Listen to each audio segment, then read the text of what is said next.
Jody speaks a lot on the topic of building, and we'll call it business opportunities, but really it's building opportunities through a variety of means. You talk about in person, in print, and online.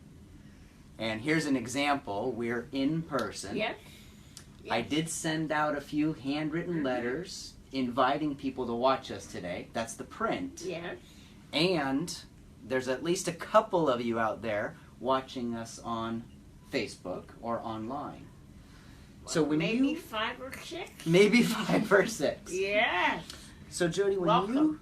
when you think about leadership, relationship building, trust, and in a way, I want to talk lowercase politically for a while, not All right. uppercase politics, but I want to talk about where we are as a nation and the opportunity that we're facing in light of what's happening. How do we build relationships, specifically between people who don't know us yet, between people who don't share our same viewpoints? But how do we move forward in a culture right now which is,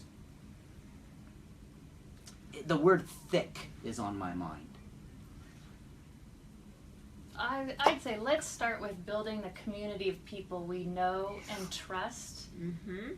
They trust us and we trust you. Yes. And how do we grow that? Something we do is we send invitations. We say, we're going to be in your neighborhood. Yes. We're visiting your city.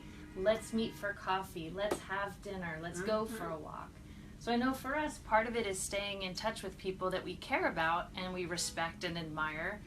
And then a lot of times, I know we've had the great fortune of coming here to this office, and you've introduced us to other people in your community. Oh, I want to share you with everyone. Before we talk about trust, there's another word we ought to be thinking about. And it's the one word that's today. Is the word that I worry about more, try to do more, and that one word is respect. Before I can trust you, I have to respect you. And today, if leaders respected other leaders, they don't have to agree with them. They don't even have to believe in what that leader stands for, but respect the leader and respect his rights or her right to speak. This is the position. This is what I believe.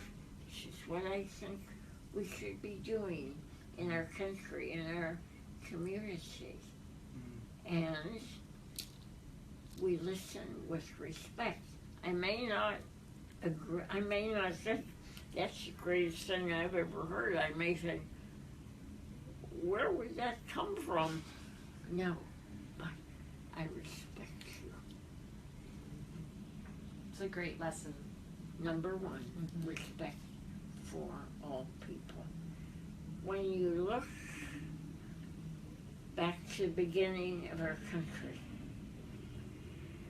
now, my ancestor was John Adams, the only founding father who never owned a slave.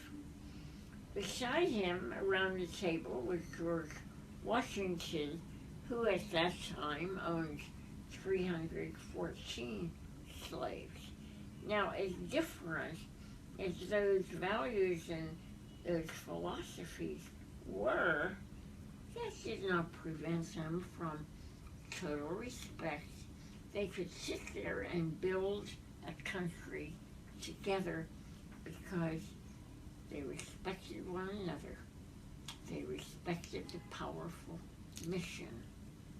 And they respected the people of their country and their wonderfully diverse It makes me think of how important questions are Oh, to the yes. entire process. And Yes. I can't let you talk about the word mission without going back to whether they were 3 or 4 or 5 questions that Peter Drucker had, because I know you Yes. remember that whole process. But what's really striking to me is if we look at these platforms, we'll call them platforms: respect, communication, relationships, trust. If there was a foundation to the platform, it's mission, I think. Mission focus, values based, demographic driven. The mission is solely why do we do what we do, a reason for being. Now we have to have values we bring to the table, but we live those values. Mission focused, values based. And then this is our country. This is our community. We understand all of our people, demographics driven, That diversity as well. which we manage for the mission, we manage for innovation, we manage for diversity. Those are the 3.